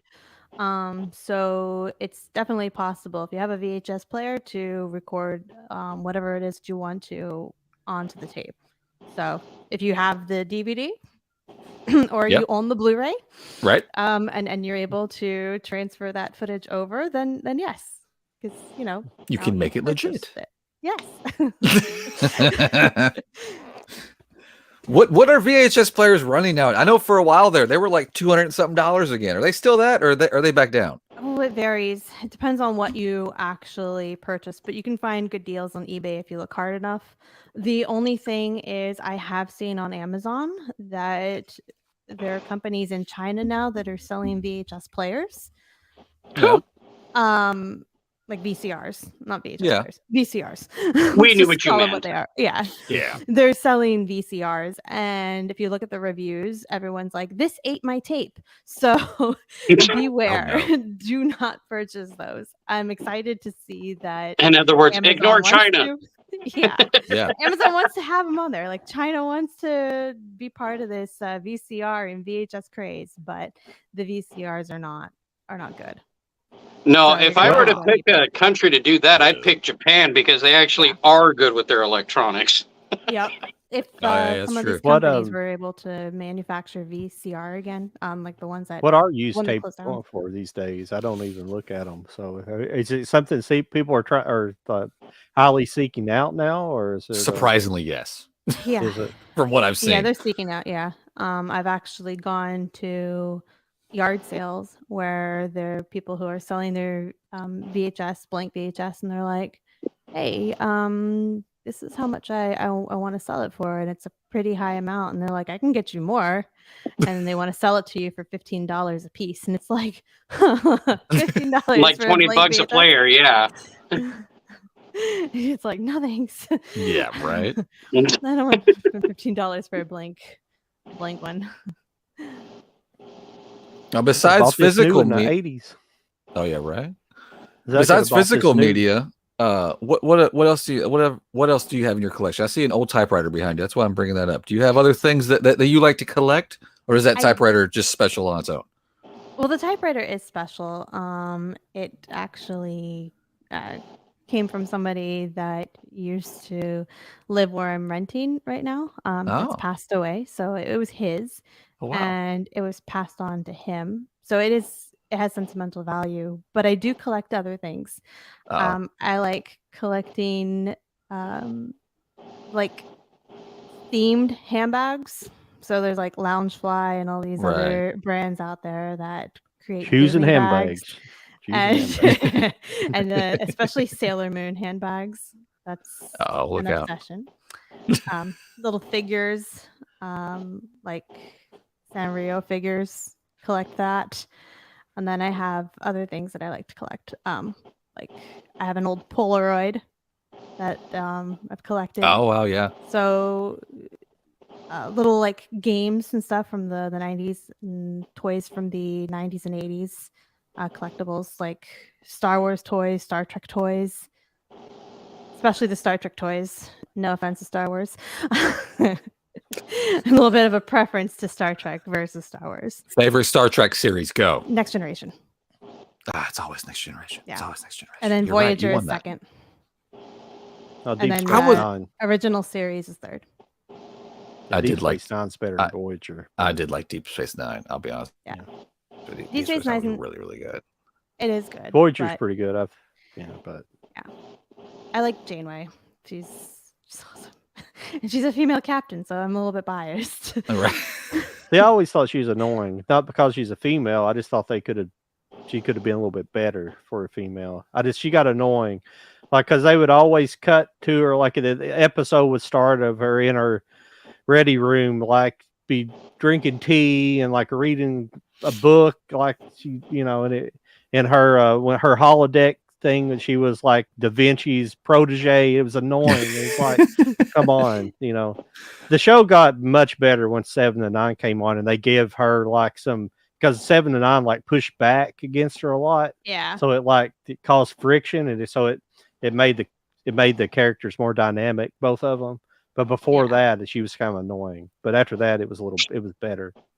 Yeah, I think the problem is that they were like, okay, we need a female captain, but then they kind of did a stereotype, which I see constantly when female characters are written, where they try to either make them too strong and too masculine and just this no character development whatsoever. They're not a dynamic character. They're just it's a god, basically a god character. Or they make her too emotional. She's just like crying all the time and she can't get her emotions straight. And it's like, how about we do this? I'm such a like the male character. Write her like the male character, and then you just make her a female. There we go. Yeah. There we go. Yeah, her done. Her writing was just inconsistent throughout the show a lot. That's what kind of got to me. It was especially when it came to like the Prime Directive. Like one episode, she would be, "We got to stick to the Prime Directive," and then the next episode, "We got to break the Prime Directive so we can do the." It was annoying. It was just whatever. Yeah. But other than that, the show altogether was good. I didn't hate her as a captain. I thought it was, but it's just some of that writing inconsistency that kind of got old. Yeah. And I mean, it got worse as they started doing more series. Which one? Enterprise. No. Yeah, I heard that was bad.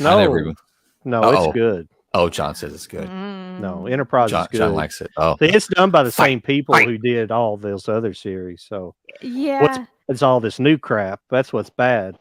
I haven't seen all of them. I'm Next Generation for me. Well, the problem with this new stuff, they're trying to make it Star Wars. It's kinda. Yeah. I mean, that was my problem with the films. My problem with to me, it's like a mixture of Star Wars and Guardians of the Galaxy. Yeah, which is not Star Trek. That's not Star Trek. That's right. I know. That was like my issue with the Star Trek films, was that I went in there going like, "Oh, great, Star Trek," and then I'm like, what's with all of these weird aliens and all of these flashing lights everywhere? And did I go in to see a Star Trek film, or is this a Star Wars film? What did J.J. Abrams do? What did J.J. do? I know.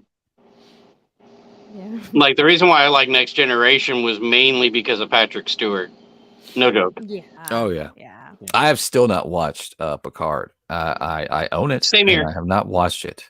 I haven't watched it either. Everybody tells me to watch it. They keep asking me what my opinion on it is. I was about to say, it gets good reviews. Yeah. I've seen, the reviews are great. The trailers that I see for the seasons or the episodes look good. I just have not sat down to watch it. Yeah. I've been told to be prepared to be a little bit disappointed. So I'm kind of like, I'm just kind of like, I don't know when I'm going to sit down and actually take the plunge to watch this now. Well, guys, I'm going to get going to go see Enter the Dragon. So go in 4K. I hope you enjoy yourself, sir. Oh, I will. And I'll let you guys know if it was worth it, at least for that whole 4K digital, so. Yeah, right. Yep. But whoever wins, good luck on the, giveaway. Woo! Death will go. Laters. See you, man. See ya. We have Cliff in the chat wondering if you're going to do any more of the big Batman boxes because they look killer. Any more in the future, or was that it? I need to actually check to see if I have any left. Because that'll just be dependent on my stock levels for it. Because it was awesome. Yeah. Jesus. Cliff, I think you didn't see this. Look at this thing. I swear to God, I don't know why. People say, "Why did you buy that?" I'm like, "Why didn't I buy that? Why would I think not you have buy some that?" of these Jodies, don't you? These. What you got? Oh yeah, the VHS. Blu-ray. Yes, they're like bigger.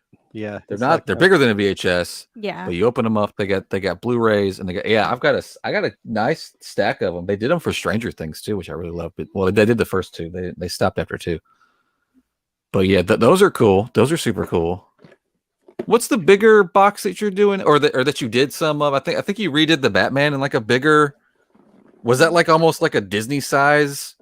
Yeah, so I kind of did a version like a clamshell of sort of thing. It was it's like a cardboard. It's the same kind of material as the big box set that you have. Yeah. But it was designed to kind of be reminiscent of the big boxes, the VHS big boxes that came out. I got you. But instead of being made out of cardstock, they're made out of that. I'm actually let's see if I can get one given to me to show you. Oh, she's got the force. It's gonna float over to her. Watch.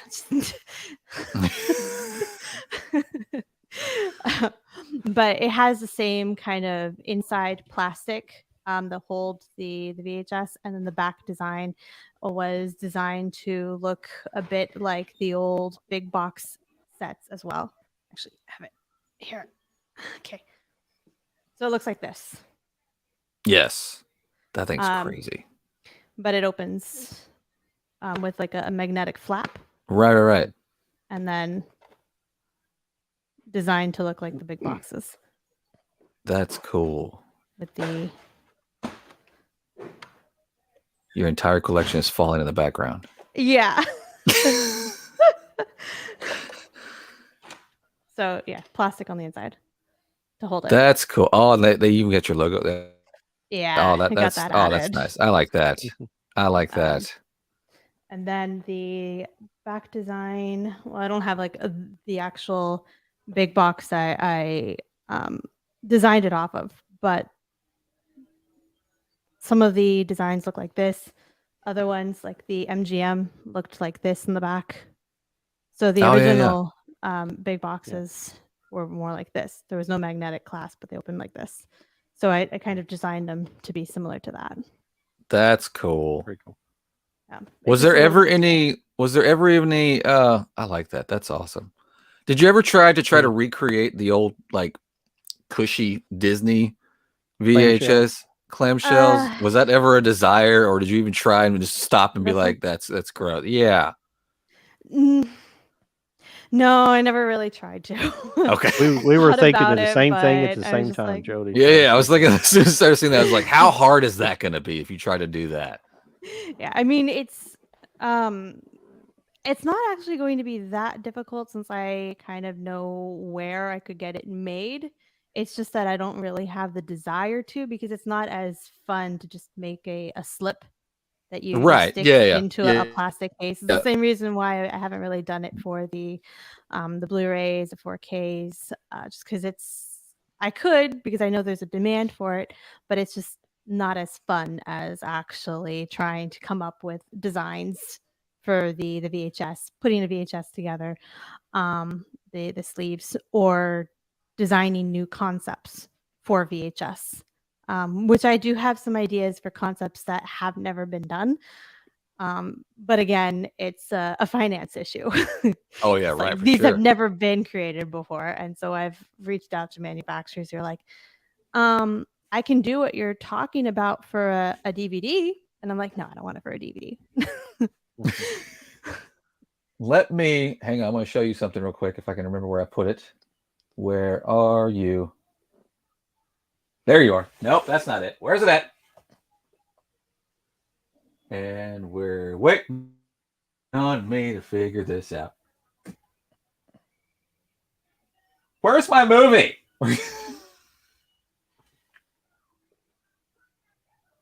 What area of the country do you live in, if you don't mind me asking? I live in Los pinpoint Angeles. Nothing. Huh? Los Angeles. Oh, okay. So yeah. It's not too it's big enough to be able to be like, I live in LA. It's not some small little town. But yeah, I do enjoy being in LA. It makes it so that actually finding things like VHS is a little bit easier for me to get those contacts. Okay, I found what I was going to ask you about. I have another young lady artist that I used to buy a lot. Way too much. My kids aren't going to college. I bought a lot of slipcovers for my steelbooks, and she would custom hand make them, print them, and everything. And I had an idea, and she did it. This would be kind of cool if you did this, because I'd buy a lot from you too. But we did a slipcover where I found a nice high-res scan of the VHS for Flight of the Navigator. And she made it into a slipcover for my steelbook. And it turned out really, really freaking awesome. And that's pretty cool. You could hand make these, since that's the part that you love so much. We even did the little VHS tape little niche at the bottom on the spine. But what I loved about it was a high res scan. So there's still like the creases and, you know, all the wear and tear from whoever's copy this was. But I'm letting you know now, there's a market. If you were to take the old school, even like your artwork or just the old school artwork, it's just like kind of rough it up, make it look like it's old, you know, and kind of update it for us other collectors, you know, there's other collectors in that VHS. I love VHS, but it's like a lot more steelbooks. So I'm just throwing ideas out there. Yeah, one of the ideas that I had that I had actually contacted manufacturers for, the one that was like, I can do it for a DVD. It was actually related to steelbooks. I'll just put it that way. But again, but tell me it's not dead. It's not dead, is it? Is it dead, or is it still in your brain? It's still in my brain. That hasn't disappeared. Cool. It's it's just meaning that I have to actually create a whole concept, probably have to work on creating prototypes of exactly what it is that I want before finding a way of getting it done. So that's the only downside to it. And then look at the price of it and look at demand for it. So that's the part that's kind of demand. Like, yeah. Oh, I know there's demand, but I have to look at demand versus cost. Oh yeah. So. Oh yeah, for sure. Yeah, because there's things that I know that there's demand for, but it needs to be a higher demand to be able to afford it when it's something that hasn't been done yet. You've got me excited about this Harry Potter box set. I just want you to know that right now. I'm still excited about doing one. It's one of those. Happen. I got backlash for it, which I kind of find to be like, I get it, I understand it, but I'm also. You got backlash for the art? Not for the art, no. It's just for everything that's currently going on, and yeah, but but at the same time, I'm like, I really like Harry Potter. It was an important part of my upbringing, and so that plays a role in it. There's no political thing going on here. It's just purely the fact that Harry Potter is so big now, and it just had a big impact. That's it. Let's take let's take 2 minutes and get your views on why in the hell we're going to get a Harry Potter Max show here soon, and why is that even needed? It's just because of the fact that they want to make more money off of it. That's really all it comes down to. I get that. That's it. It's like, but and I'm pretty sure that J.K. Rowling's like, more profit, sure, cool, I'm in. So that's it. It has nothing to do with what we want. They should have pushed more of. I don't think we need to revisit what's been beautifully done. No. It should have been either the years after or the years before, even though we did just get that video game. But yeah, I think it should be the years after, because then if, say, season 1 is awesome and everybody loves it, now you've given an incentive to let's bring back those old characters and see them grown up. And it would have been amazing. I don't know why we need to rehash everything again. The only part that's intriguing is that each full season is a year at school, as opposed to 2.5, 3 hours. Yeah. We're gonna get. I don't think they've announced how many episodes are gonna be per season yet, but we're gonna get more time that way. Because I mean, I know I'm not a big book reader, but I was told that there was a lot more to the books than the movies. Yeah. And and a lot of things I was told, I was like, that should have been in the movie. There's even extended versions of the movies that they've only shown on TV that we've never even got to have physically, which I still don't understand to this day. But so I get that part, but I don't agree with what we don't need to do this. Yeah, no, we just don't need to do this. To be 100%, I didn't even think we needed a whole Fantastic Beasts and all of these prequels to the Harry Potter. It's like I haven't even seen them, and I don't have any desire to see them. It's like I read all 7 books. That's all that really is important to me, and anything that's after that, I don't really care, and I am not looking forward to this series because it's like I've got the movies, I don't need more. And also the problem with the series is that while there's more information in the books, I don't need to see every single thing that's in the books on the screen either. It's like that's what I have the books for. That's true. I don't need all of that now on screen, and now you're gonna have to probably add to it because there's only so much in the books. You're gonna run out of material for there's always that classic argument of, the book readers will tell you the book's better than the movie. The movie people most of the time never even read the books. They're like, I don't care, the movie's great, which is fine. But I like the fact that's how it works, is that if you're the book reader, you probably do have more knowledge on a lot of things versus what I know in my 2.5 hour movie. But if I like the movie, awesome. Yeah. They're 2 different mediums. The thing is, the film is designed to be shorter because there's certain things that are in the book that can't be translated to film. And there are things that are in the book that it's great it's in the book. It's enjoyable that it's in the book. But if it were in the film, it'd probably be really boring. Like, that's why they had to cut it out. It's like, it doesn't need to be there. It's not integral to moving the story along. And it's different. It makes the storytelling in the film different. So it's one of the reasons why I love both film and books. I love reading the books and watching the films because it's almost like you're getting 2 different versions of the same story. Yeah. And I enjoy that. I enjoy being able to have both. I don't need a series that now is going to take the books and just add all of this stuff to it that it's like completely unnecessary to a viewing experience. And that's what's going to happen. That's exactly what's going to happen. Yeah. I've always I enjoy just like I said, I prefer the movie over the books, and somebody can tell me about the book part, and I'll be like, oh yeah, that sounds really good. That sounds really good. Oh, we got Cliff chiming in again. What's Cliff saying here? I'm in Seattle near Scarecrow Video. One of the employees there was talking about your VHS art to another customer. Everyone who was in the store got on Instagram and started following you. Look at that. So cool. Oh my goodness. Yes. Well, I hope some of them are here. Maybe they can have a chance to win this Batman. That'd be freaking awesome. Yeah. And Charlie got to the theater. He's letting us know he got there safely. Thanks, Charlie. Awesome. I'm here. Okay, Mom.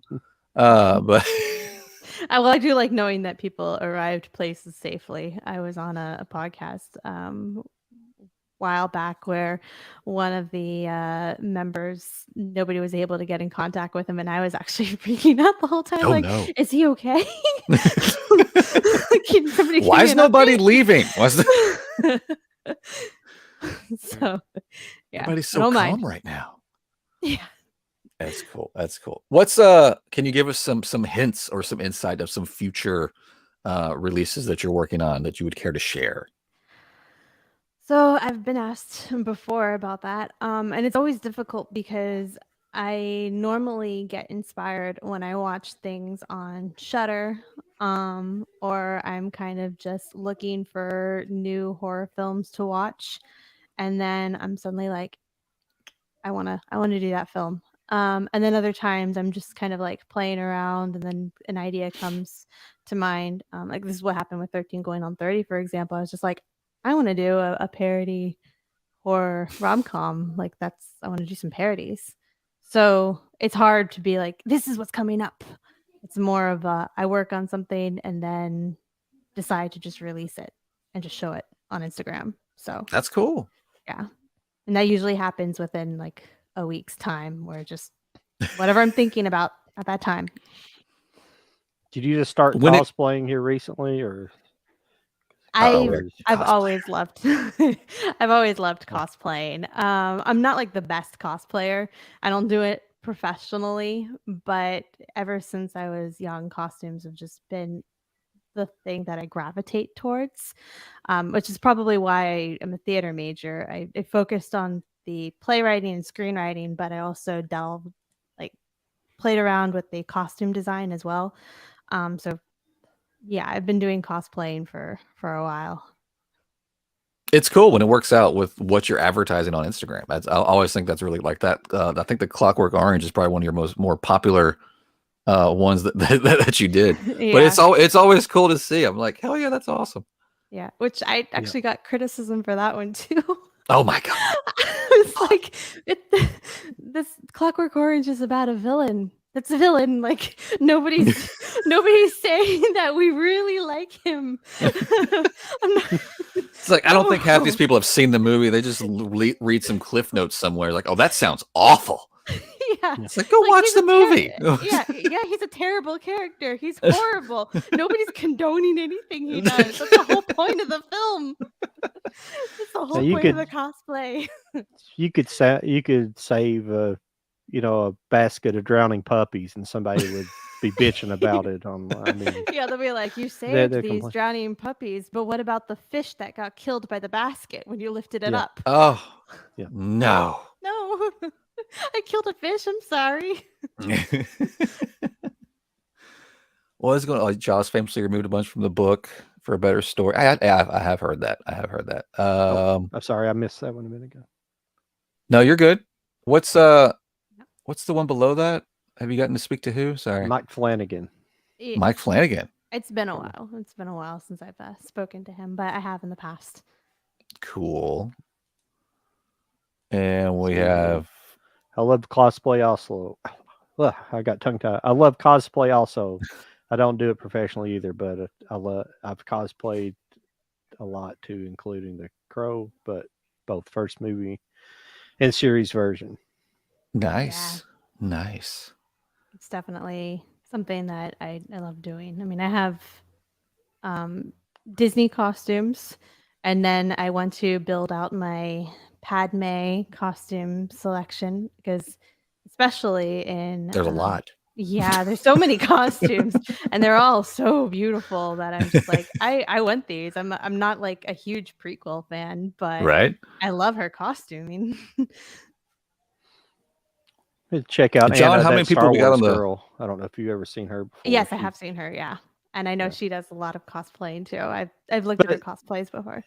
But she don't. I think she's kind of got the same. She doesn't like to. She doesn't spend a lot of money doing it. I think she tries to do it at kind of lower end. Yeah. And people get really pissed about that as well, because they're like, well, I've made all my costume. I stole every thread, like it, when some of it's very impressive, but it's. Yeah. Well, it's just beyond my generation, Yeah. The thing is, that's why I don't say that I do it professionally, because the people who are like actual cosplayers, they go and they spend all of this time making their costumes. And I follow a lot of people that sew their own costumes, some that will actually make their own weapons. And the work that goes into it is insane, and their talent is crazy. It's just beyond words. And I don't even own a sewing machine, so there's no way that I could be on their level. The most that I can do is work with somebody to create a design, which is what I did with the Power Rangers. I got that one custom fit, and they did the whole thing. But to have been able to make that myself, no, But I try to be honest about it. I try to be 100% clear that I'm not going around making these costumes. I just try to do it for fun. Yeah. That's awesome. John, how many people you we do got a good on the wheel? job at what you're doing. I mean, I like yeah, for sure. Clockwork Orange looked really good. Thanks. I mean, your hair is already about where it needed to be for the part anyway. So, yeah, it looks good. Yeah. How many people we got on the wheel, John? It's almost time to spin it. Let's see. 9. Looks like we have 9. 9. Yep. Ooh, I like it. You want to go ahead and rock it? We got about 5 minutes left. Yep. We can spin it and see who wins the Batman. Bum, bum, bum. This artwork really was awesome. And that Joker one, oh my God. Thank you. In case anybody couldn't tell, I'm a huge Batman fan. Yeah, you are. All right, so this is the wheel. And what we do is we'll spin it. If your name shows up, it's not good. That means you're gone. We'll get it down to the last 2. We'll spin it one more time, and the one remaining is our winner. So good luck to everybody, and we'll probably talk a lot of shit. So get ready. Katie, do you want to pick somebody to root for? Every time I do, they always lose. No, I'm not going to. I have the same. Oh, damn. All right, so the first person off. I'm gonna make this full screen so I see these names. See, no. There we go. Cam's that was gone. what I was rooting for. Yeah. Oh, dang, right off the bat. Right off the bat. Say it out loud, but I was thinking it. I'm sorry. It. I shouldn't have been thinking it. Yep, that gets you every time. There's one on the wheel right now that if they win, it's going to be hilarious because he's won like 2 times. Oh, Mike's gone. Bye, Mike. Mike's usually down to the last. He has made it. He has made it a few times. Yes. It gets bad a couple of times. Whenever Charlie puts his name on here, he'll get down the last one. I'm like, everybody's going to think we rigged this to make Charlie win. Uh-oh. Oh, no. Oh.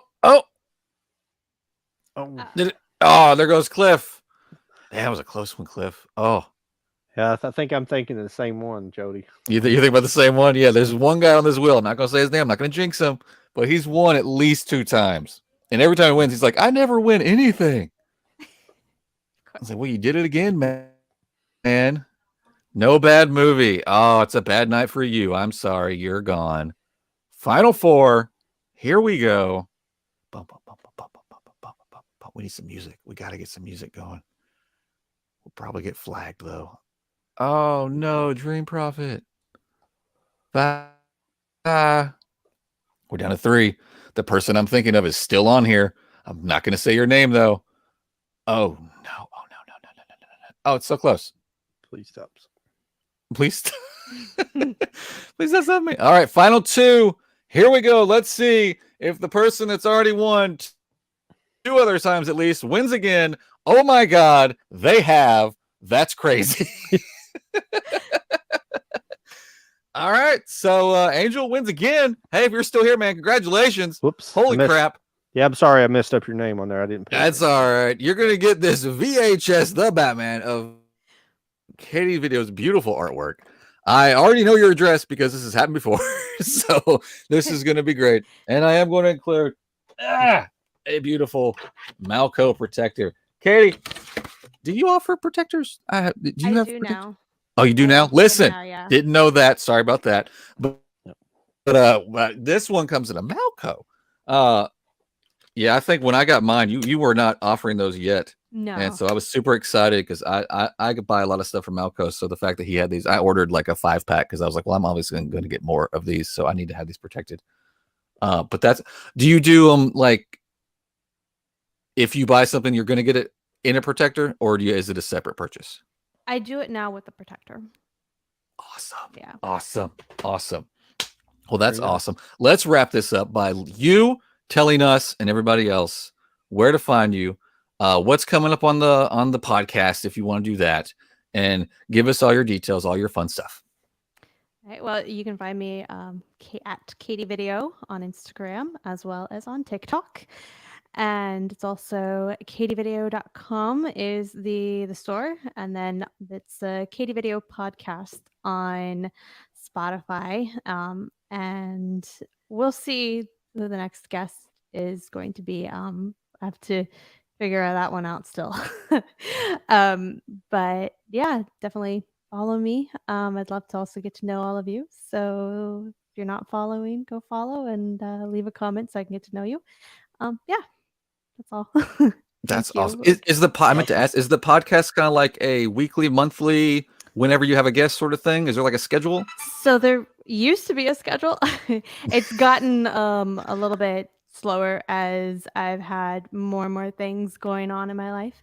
But I do hope to kind of make that more of a regular thing. Some of the last conversations that I've had have been a lot longer, so there's a lot more editing to go through. Because if for anyone who's unfamiliar with me, I'm definitely neurodivergent, and so that means that if I have another guest who's also clearly neurodivergent, that means it's going to be a 2-hour conversation. That's a lot to edit down. Yes, I'm sure. This is why we do a live. We just stick it to 2 hours, and whatever's said is said. We're done here. It's awesome. Yeah. John, do you want to mention all of your good things? Just Low IQ Media on Instagram and YouTube, and I have a Twitter, but it's not under Low IQ anymore. That account got banned a long time ago, and they won't unban it for some reason. Oh, so, whatever. So, yeah, pretty much those two. If you want to follow me, hopefully I'm gonna have some videos up this week. So, go check it out. Sub if you guys. Awesome. Want to. Yep. Awesome. And I am Jody with Stills Raising 4Ks. Instagram is the primary thing I do, where I post upcoming releases, primarily still books, host group buys. Hit me up. There's plenty open. I have TikTok. I'm sorry, I have done very much. I have YouTube, where right now the only thing that's consistent is my monthly video where I show what I got for that month. But there are lots of videos in the pipeline, which are in my head. Nothing's been recorded, and but they will be coming. I swear to God, once I get time. Katie, thank you so much for joining us. This was awesome. This was a great 2-hour. I'm so glad that you said yes. I'm so glad that you found the time, and I really appreciate you being here. Please keep up the wonderful, wonderful work, and put me on the top of the list for whatever you plan on doing with Harry Potter, because I don't care how much it is. I've got retirement fund I can dip into. I've got savings. I could sell things, whatever it's going to cost. You just let me know. College, those have been wiped out. There's no more college. Those are gone. I can sell stuff. Probably got a couple of kids you can sell too. I got a couple of kids I can sell. I think kidneys are still worth a little bit. I'm not sure. But anyway, thank you so much for. Yeah. Yeah, you can give me one of those. If you... Oh, sweet. Yeah, John. Yeah. Okay. Got weird at the end, y'all. Yeah. All right. Katie, thank you so much for joining us. This has been Cult of Collectors. We will see y'all again soon. Have a great night. Thank you again, Katie. Thank you so very much. All right. Bye-bye, everybody. Bye.